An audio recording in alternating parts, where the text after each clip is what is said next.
Hello friends, welcome back to my channel. तो आज की इस वीडियो में हम पढ़ेंगे BSc agriculture 5th semester manures fertilizer and soil fertility management.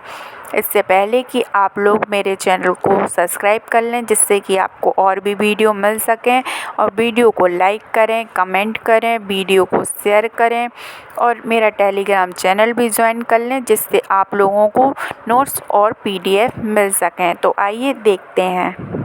सबसे पहली हेडिंग है जटिल उर्वरक।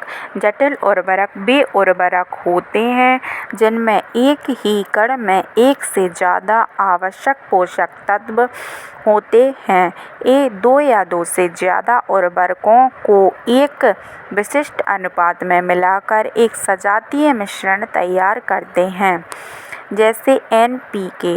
ये सबसे आम प्रकार के जटिल उर्वरक हैं और इनमें एनपीके का मिश्रण होता है। इनका अनुपात फसल की विशिष्ट आवश्यकताओं पर विभिन्न होता है।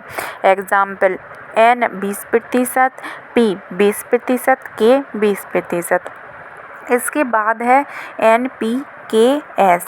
इसमें एनपीके के अलावा सल्फर भी होता है, जो पौधों की वृद्धि को बेहतर और अन्य पोषक तत्वों की दक्षता बढ़ाने में मदद करता है।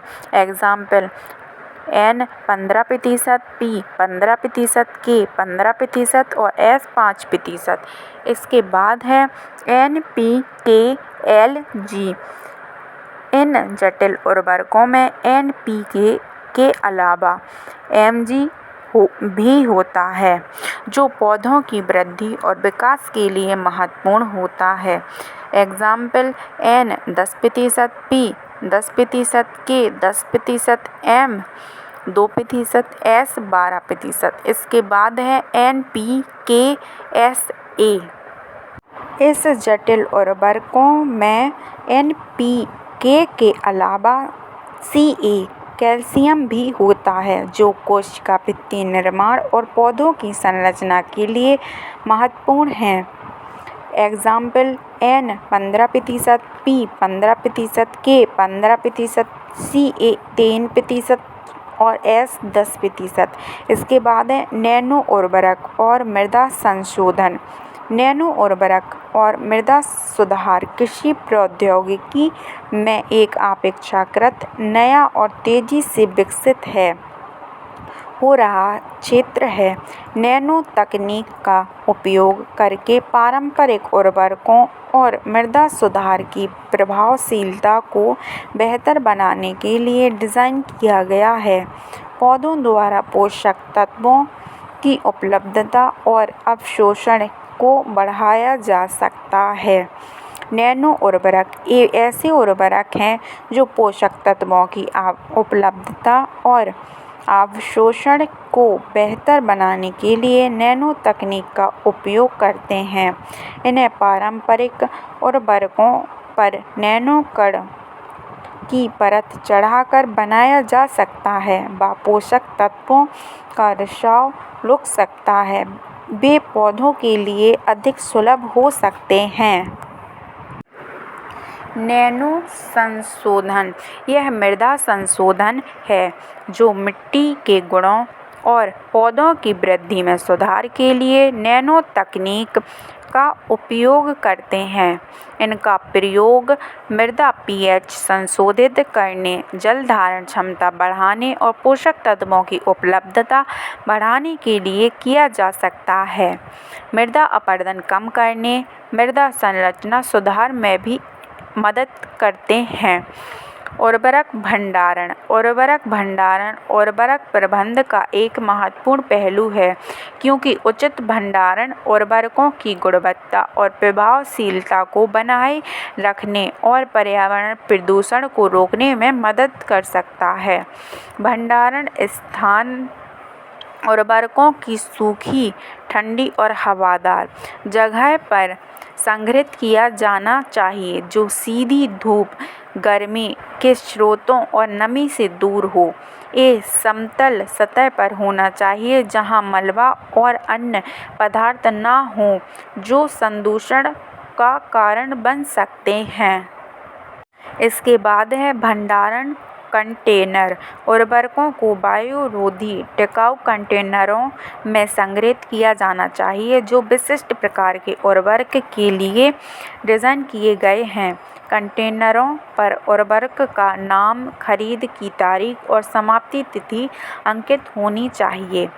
संभालन और परिवहन। उर्वरकों को संभालना और परिवहन सावधानियों से करना चाहिए ताकि कंटेनरों को नुकसान न पहुंचे और उनका रिसाव न हो। रिसाव की रोकथाम और सफाई। उर्वरक भंडारण और परिवहन के दौरान रिसाव हो सकता है, इसलिए रिसाव की रोकथाम और सफाई के उपयोग करना जरूरी है। उर्वरक संचरण। पुराने या एक्सपायर हो चुके उर्वरकों के संचयन को रोकने के लिए सबसे पुराने उर्वरकों का पहले उपयोग करके उर्वरक भंडारण को सक्रिय करना महत्वपूर्ण है। उर्वरक नियंत्रण आदेश। उर्वरक नियंत्रण आदेश (FCO) भारत के कृषि एवं किसान कल्याण मंत्रालय द्वारा आवश्यक वस्तु अधिनियम 1995 के अंतर्गत जारी किया गया एक कानूनी दस्तावेज है। FCO भारत में उर्वरकों के उत्पादन, वितरण और बिक्री को नियंत्रित करता है। इसके दायरे।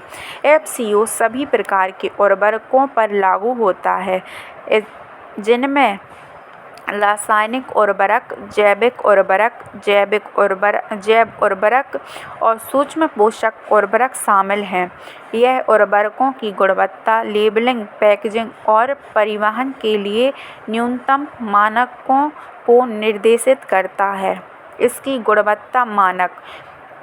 उर्वरक आयोग उर्वरकों के भौतिक, रासायनिक और जैविक गुणों के लिए न्यूनतम मानक निर्धारित करता है। लेबलिंग आवश्यकताएं। FCO उर्वरकों के लिए लेबलिंग आवश्यकताओं को निर्दिष्ट करता है। उर्वरक का नाम, पोषक तत्व सामग्री, गारंटी, कृत विश्लेषण, बैच संख्या और निर्माण तिथि शामिल है। इसका पंजीकरण। भारत में बेचे जाने से पहले सभी उर्वरकों का कृषि एवं सहकारिता विभाग से पंजीकरण होना आवश्यक है। प्रवर्तन। कृषि एवं सहकारिता विभाग उर्वरकों के उत्पादन, वितरण और बिक्री की निगरानी के लिए जिम्मेदार है, जो उर्वरक नियंत्रण आदेश (FCO) का प्रवर्तन करता है। दंड। FCO का उल्लंघन करने पर जुर्माना, पंजीकरण निलंबन या पंजीकरण रद्द करने जैसे दंड लग सकते हैं। फ्रेंड्स, अगर वीडियो अच्छा लगा हो तो प्लीज़ वीडियो को लाइक करें। ऐसी ही और वीडियो पाने के लिए चैनल को सब्सक्राइब करें। वीडियो को ज़्यादा से ज़्यादा शेयर करें, अपने दोस्तों को भी शेयर करें जिससे उनकी भी हेल्प हो सके, और मेरा टेलीग्राम चैनल भी ज्वाइन कर लें जिससे आपको नोट्स और PDF मिल सकें। Thank you for watching.